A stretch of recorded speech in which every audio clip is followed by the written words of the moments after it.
간밤에 잘 주무셨습니까? 예. 저는 잠을 잘 못 잤어요. 어제 저녁에 우리 식구들과 같이 이제 식사를 하는데 어느 친구한테 전화를 받았는데 좀 속상한 전화를 좀 받았어요. 그래서 조금 흥분했다가 회개했습니다. 우리 하나님 앞에 가면 아무것도 아닌, 십자가 앞에 가면 아무것도 아닌 걸 가지고 제가 흥분했구나 하고 했는데, 오늘 아침에 또 깨워주시고 이곳까지 인도하신 하나님께 참 감사합니다. 지난 1년 동안 우리가 정말 하나님의, 예수님의 재림을 기다리면서 분주하게 살았는데 지금까지도 안 오시네요. 예, 우리가 기다리면서 우리 예수님의 재림을 또 우리 마음속으로, 몸으로, 생각으로 기다렸으면 좋겠습니다. 일전에 우리 안교 시간에 이런 질문을 하지 않았습니까? 사랑은 땡땡이다. 다들 속으로 생각해 보셨습니까? 예, 저는 사랑은 기다림이다.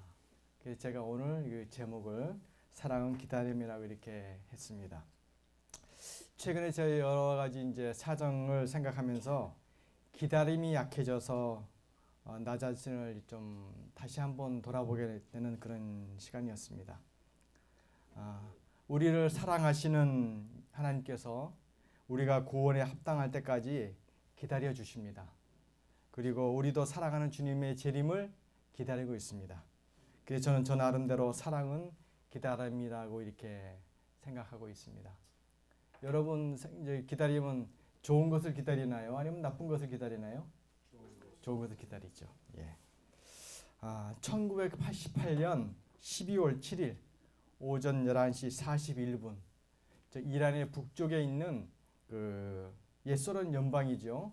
아르메니아라는 그 북쪽 지역에 스피탁 부근에서 리히터 지진계로 7.2가 되는 걸 큰 지진이 났다 그래요. 그 지진이 발생하고 나서 그 마을이 완전히 그냥 다 무너지게 됐는데 한 3만 명 이상이 목숨을 잃었다고 합니다. 그래서 이제 지진이 무너지는 그 학교 그 건물 더미에서 아들을 찾아낸 한 아버지의 이야기가 우리 모든 많은 사람들에게 감동을 주고 있다 그래요. 그 어떤 이야기냐면, 지진이 지나가자 이제 이 아버지는 완전히 무너져 내린 그 학교가 있을 만한 그곳을 달려갔다 그럽니다. 그리고 오래전에 이제 아들에게 한 약속을 이제 기억하면서 생각하면서 맨손으로 그 벽돌이고 뭐 이런 걸 막 이렇게 날렸다 그래요. 어떤 이야기였냐면, 어떤 일이 생겨도 아빠는 늘 내 곁에 있을 거야. 이 말을 아들한테 해준 거예요. 그러니까 아들이 두려워하고 떨리고 자신이 없어 할 때는 이 아버지가 그 이야기를 자주 해주는 겁니다. 그래서 이제 그 아들이 있던 교실쯤 찾아가서 그 아버지가 그 맨손으로 자꾸 이걸 이제 날렸던 거예요. 그래서 생각하면서 아들한테 해줬던 이야기를 생각하면서 사람들은 그 아버지를 폐허 속에서 끌어내려고 이렇게 했습니다. 그렇지만 그 아버지는 끔찍하지 않았어요. 아들에게, 왜냐하면 한 약속이 있기 때문에, 그 약속을 지키기 위해서. 그래서 가스 누출과 또 화재와 또 폭발이 일어날 수 있기 때문에 소방대원과 이 응급처치요원들은 빨리 아버지를 그냥 대피시키려고 그렇게 했습니다. 그렇지만 그 아버지는 끔찍하지 않았어요. 여기는 우리가 처리하겠습니다. 아들은 살아있을 가능성은 거의 없습니다. 빨리 피하십시오. 그러나 아버지는 계속해서 하나씩 돌덩이와 벽돌덩이를 이렇게 옮겼습니다. 그렇게 38시간이 지난 뒤에 소리가 들렸어요. 자그마한 소리가 목소리를 듣는데, 아빠! 그 소리였어요. 거기 아빠지요? 아빠가 분명히 올 줄 알았어요. 친구들한테도 걱정 말라고 했어요. 아빠가 꼭 올 거라고 나랑 약속했잖아요. 아버지는 그날 자신의 아들을 포함하여 어린이 14명을 구해냈습니다. 아버지는 약속을 지킨 것입니다. 저는 오늘 아침에 사도행전 1장과 2장에 있는 말씀으로 여러분과 같이 은혜를 받고자 합니다. 우리는 또 다른 기다림을 마음속에 간직하고 있습니다. 사도행전 1장 11절에 다 같이 한번 읽어보실까요? 사도행전 1장 11절 시작. 어찌하여 서서 하늘을 쳐다보느냐. 너희 가운데 하늘로 올려지신 이 예수는 하늘로 가심을 본 그대로 오시리라. 천사들이 제자들에게 이런 질문을 하고 또 말을 한 뒤로 우리는 오랜 시간 동안 기다려왔습니다. 사도 바울도 기다려왔고 또 베드로도 기다렸고 요한도 기다렸습니다. 그리고 예수님을 믿던 수백만 명의 수천만 명의 사람들이 지금도 기다리고 있습니다. 우리도 기다리고 있습니다. 주인의 영광스러운 귀환을 기다리다가 감옥에 갇히고 박해당하고 또 조롱받기도 했습니다. 어떤 경우는 열정적인 제자들도 서서히 미지근해져서 뒷짐지는 방관자로 바뀌기도 했습니다. 주님 재림보다 첨단의 기계와 또 유행에 더 많은 관심을 두게 된 것입니다. 기다림이라는 것은 늘 쉬운 것은 아니죠. 또 어떤 때는 참 외로운 것이 기다림입니다.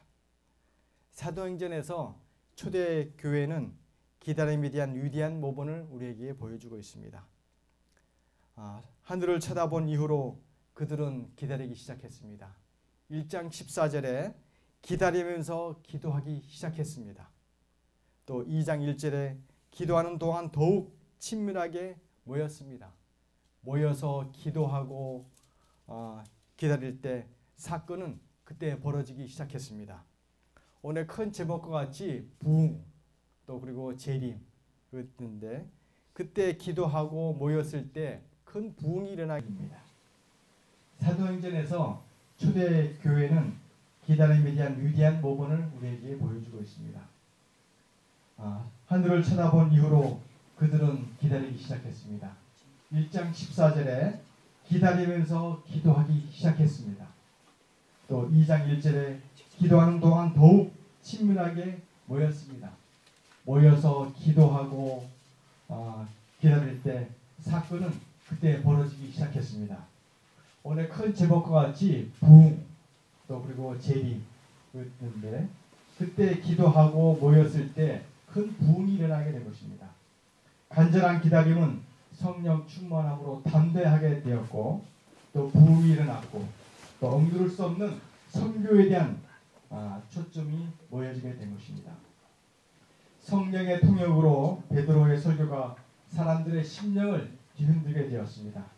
숱한 회심자가 생기게 되었습니다. 2장 41절에 보면 하루에 몇 명이 침례를 받았다고요? 3,000명이 침례를 받았다고 했습니다. 이것은 그저 시작에 불과한 것입니다. 새로운 공동체는 한 마음으로 교제하면서 필요한 것을 서로 채워주고 하나님을 찬양하는 가운데 교회가 성장하는 것입니다. 또 2장 47절에 주께서 구원받는 사람을 날마다 더하게 하셨기 때문입니다. 소심하고 또 연약하고 또 걱정 많던 무리가 선교 정신으로 무장했을 때 담대해지고 또 능력이 있는 전도자로 보냈습니다. 그러나 박해가 시작되었을 때 이 사람들은 시리아로 사마리아로 또 로마로 이렇게 세상 땅끝까지 이렇게 퍼지게 되었습니다. 십자가를 가장 미련한 것으로 여기는 세상에서 그들은 기다렸고 또 부활하신 구세주를 열심히 전했습니다. 그들을 이끈 두 가지 중요한 요소가 있습니다. 첫째는 그들은 예수님과 함께한 경험이 있습니다. 그들은 친밀했던 구세주에 대해 이야기를 나누었습니다. 그들은 육신으로 함께하시는 하나님을 경험했고 또 그 경험이 그들을 변화시켜서 부흥시키게 했습니다. 우리 모두가 친밀하게 하나님을 경험하게 되기를 소망합니다. 둘째로 그들은 성경에 깊이 뿌리 박혀 있고 또 예언에 관심을 두었습니다. 오순절에 베드로가 전한 설교는 구약 성경을 인용한 것으로 가득 차 있었습니다. 갈라디아 4장 4절에 있는 말씀대로 그들은 메시아의 도래에 대해서 하나님의 시간표를 보았고 또 아들 하나님의 재림에 관한 그분의 시간표를 신뢰하고 있었습니다. 우리가 초대교회에서 배워야 할 교훈이 여기에 있습니다. 과거의 제자들처럼 우리도 우리의 구세주를 개인적으로 친밀하게 알아야 한다는 것입니다. 은혜는 소문으로 임하는 것이 아닙니다. 또 혈통이나 교적이 구원을 보장하는 것은 절대 아닙니다. 부활하신 우리 주님을 개인적으로 만나야 다가올 일을 확신을 가지고 믿을 수 있게 되는 것입니다. 우리가 잘 알아야지만이 믿을 수가 있는 법이 아니겠습니까? 아멘. 예. 예수를 진정으로 알고 싶다면 기도로 대화하고 말씀을 연구하고 그분과 같이 시간을 보내는 것이 가장 지름길이라고 생각을 합니다. 재림을 기다리는 데 중요한 또 한 가지는 이 시대를 위한 하나님의 예언의 기회를 이해하는 것입니다. 우리 재림 교인들은 다니엘서와 계시록에 대한 그 말씀 속에서 우리가 재림에 대한 확신을 가지고 우리가 재림을 기다리고 있습니다. 성경의 예언은 믿을 만한 것입니다. 선지자와 선견자들이 예언했던 바로 그 순간이 이르렀을 때 예수님이 지구에 오셔서 그 역사의 영원성을 바꾸어 놓으셨습니다.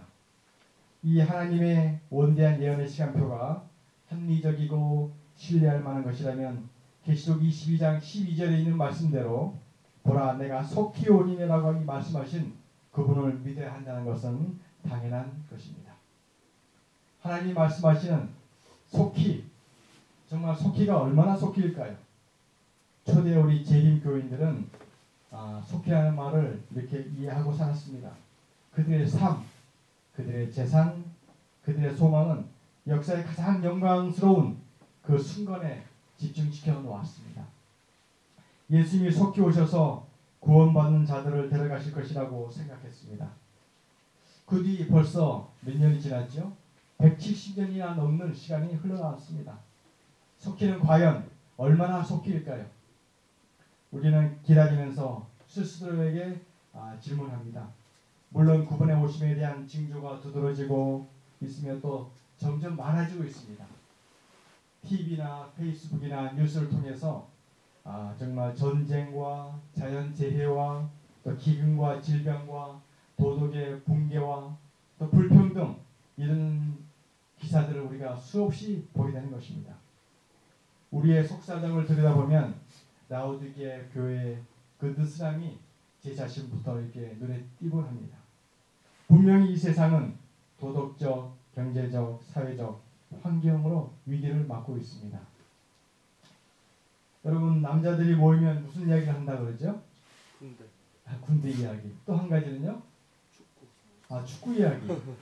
또 더한 것은 군대에서 축구한 이야기. 그런 이야기를 한다 그래요. 근데 저는 군대에서 축구를 한 번도 해보지 못했어요. 그리고 저는 이제 군대 이야기를 잘 하지를 않는데 오늘 이 아침에 귀중한 시간에 제가 군대 이야기를 잠깐 하려고 합니다. 저는 그 논산훈련소에서 전반기, 후반기 한 2달을 훈련을 받았어요. 그리고 이제 자대를 서울에 있는 이제 부대로 오게 됐는데 저기 청와대 근방 있는데 배치를 받았어요. 근데 저는 자꾸 하고 싶지 않은 이야기가 군대 제가 참 많이 맞았어요. 얼마나 많이 맞았냐면 이 가슴팍을 많이 맞아가지고 늘 팥을 붙이고 다녔어요. 팥을 떼보면 포로 멍이 들어있고 시간이 지나면 노란 멍이 들어있고 이건 다행인데 그 키대로 쓰잖아요. 근데 제가 그렇게 크지 않은 키니까 뒤에 섰어요. 그럼 고참들한테 이제 큰 키부터 이제 만드는데 기절하는 걸 제가 거기서 처음 봤어요. 맞으면 뭐 기절해요. 그냥 발랑 자빠지면서. 그러면 또 이렇게 해서 또 때리고 해요. 근데 저한테 쭉 올 때쯤 되면 이 때리는 고참이 힘이 다 빠져요. 그래서 제가 이제 덜 맞았는데도 이제 멍이 드는 거예요. 근무가 참 그 VIP가 움직인다 그러면 하루 전에 가서 그냥 밤새도록 경기를 하고 또 보안사에 가서 파견 근무도 하고 뭐 이런 근무를 했어요. 그렇지만은 제가 이제 훈련받을 2달 동안 제 여자친구를 못 만났는데 자대 와서는 제가 최소 한 번 이상은 제 여자친구를 만났어요. 참 신기하죠? 그 고된 근무 속에서도 그런 희망이 있었어요. 특별히 이제 안식에 이제 오후 되면은 안식이 아침에 이제 그 꿈이 부푸는 거죠. 제가 이제 그 중앙교회에 나갔는데 그 전병임 목사님 그때 이제 심호하실 때인데 거기 가서 이제 있고 저 여자친구도 만나고 그런데 갑자기 소식이 왔어요. 우리 여자친구가 대학원을 다니고 있을 때였는데 학교를 1년 휴학을 하겠다는 거예요.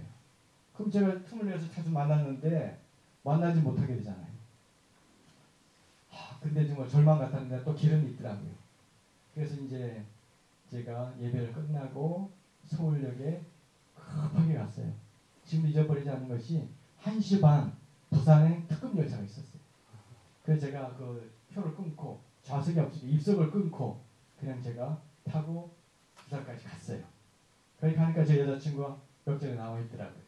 그 같이 저녁도 먹고 또 뭐 에덴 공원도 가고 태종대도 가고 그렇게 하다가 그때는 또 이제 통구 있을 때니까 11시 50분 그 서울 오는 그런 특급 열차를 타고 이렇게 왔어요. 그래서 제가 그 고된 근무 시간이었지만 그때 그 시간이 기다려져요. 제가 뭐 그 여자친구 이야기를 하려고 하는 것이 아니라 지금 생각하니까 그때 참 그 기다림이 아름답고 좋았다. 근데 또 한 가지 또 제가 반성하는 것은 우리 예수님의 재림을 그렇게 내가 기다렸나 하는 것을 또 반성하게 됩니다. 이 시간은 지금 뭐 말하면 우리 예수님의 재림을 더 기다리지 여자친구가 그걸 기다리지 않겠다 하는 또 생각도 들지만은 그 여자친구가 저 뒤에 앉아 있네요. 네. 그렇게 하여튼 그런 아름다운 기다림을 가지고 제가 살아왔어요. 우리의 인생은 참 영원하지가 않죠. 자원은 제한되어 있고 또 우리의 문제는 풀리지 않을 것 같고 인간은 한없이 또 이기적입니다. 그러나 그리스도께서만 주실 수 있는 소망이 우리에게 있습니다. 제자들처럼 우리도 기다리면서 활동으로 봉사하면서 살아가시기를 간절히 바랍니다. 제자들처럼 우리도 기다리면서 주님의 손을 굳게 잡읍시다. 제자들처럼 우리는 확실한 예언을 굳게 믿읍시다. 그것은 온전히 신뢰할 만하며 어두운 곳을 비추는 등불처럼 우리를 인도할 것입니다. 초대교회 오순절과 마찬가지로 우리도 성령의 역사를 주변에서 볼 수 있습니다. 그분이 속히 오신다는 기별을 듣고 사람들이 변화합니다. 마을과 도시와 정글과 산골의 그 기별이 지금도 전파되고 있습니다. 우리는 기다리며 또 섬깁니다. 예수님이 구름 속으로 사라지는 모습을 제자들이 보았던 그날부터 하나님의 자녀들은 그렇게 기다리며 살아오고 있습니다. 오직 우리의 한 가지 기도는 하나님의 왕국의 확장입니다. 세상의 고통과 신음 속에서도 우리 자신의 고통 속에서도 우리는 인내하며 신실하게 기다릴 것입니다. 그리고 다른 어떤 날보다 더 찬란할 그 위대한 날에 우리의 왕이신 구세주의 품에 달려가 그분께 말씀드릴 것입니다. 예수님 꼭 오신다고 약속하셨죠? 저희가 그럴 줄 알았어요. 예수님 정말 기다렸습니다. 이렇게 고백하는 우리의 모든 태능교회 성도님 되시기를 간절히 바라면서 아침 말씀을 마치겠습니다.